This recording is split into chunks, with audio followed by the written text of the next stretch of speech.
Bonsoir et merci de nous rejoindre. Covid CQFD, ce sont des informations, des réponses les plus immédiates aux questions des chefs d'entreprise sur la conduite à tenir dans ce contexte de ralentissement, voire d'arrêt économique. On s'intéresse ce soir au télétravail.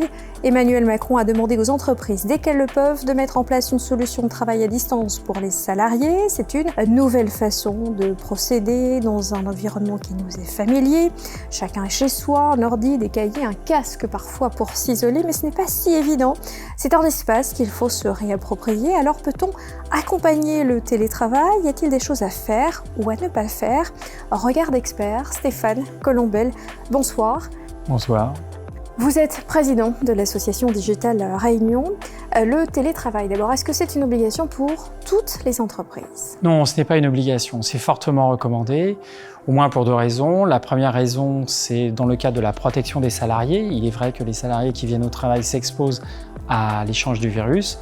Et d'un autre côté, dans le cadre des recommandations d'isolement et de confinement qui ont été demandées par l'État. Peut-on alors accompagner le télétravail et comment?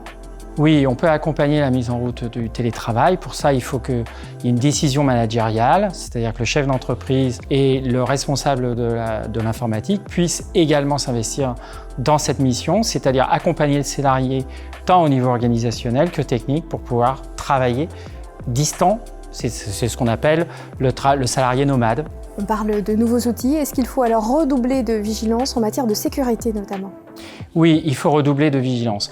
On n'a pas l'habitude forcément de travailler avec des postes distants de l'entreprise. On va ouvrir des réseaux et nous avons constamment en ce moment des alertes évidemment de l'ANSSI, qui est l'Agence nationale de sécurité informatique, et qui nous signale que les hackers peuvent en profiter évidemment pour pirater les systèmes. Et côté salarié, comment ça se passe? Pas de contrôle? Chacun est autonome? Est-ce que chacun fait ce qu'il veut? Non, chacun ne fait pas ce qu'il veut.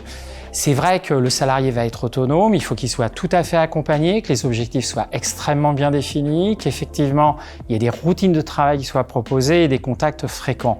Mais toutes les enquêtes de métropole le démontrent, bien avant cette crise, comme quoi les salariés qui travaillaient à leur maison étaient souvent très performants, voire plus performants que quand ils étaient en entreprise. Plein de conseils pour mettre en place le télétravail, des outils pour faciliter la productivité, un aperçu des bonnes pratiques. Regardez, 10 conseils pour que le télétravail fonctionne bien.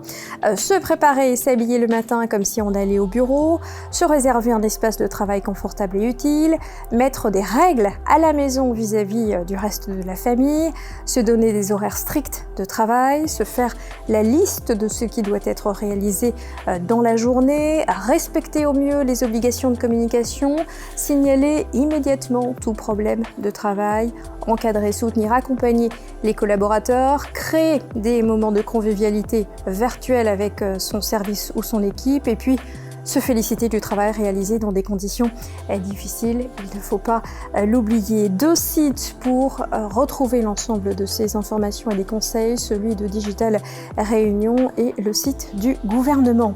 Merci pour vos réponses. Merci. Merci de votre attention. L'émission et toutes les infos sont à retrouver sur l'info.re. Très bonne suite de programme sur Antenne Réunion.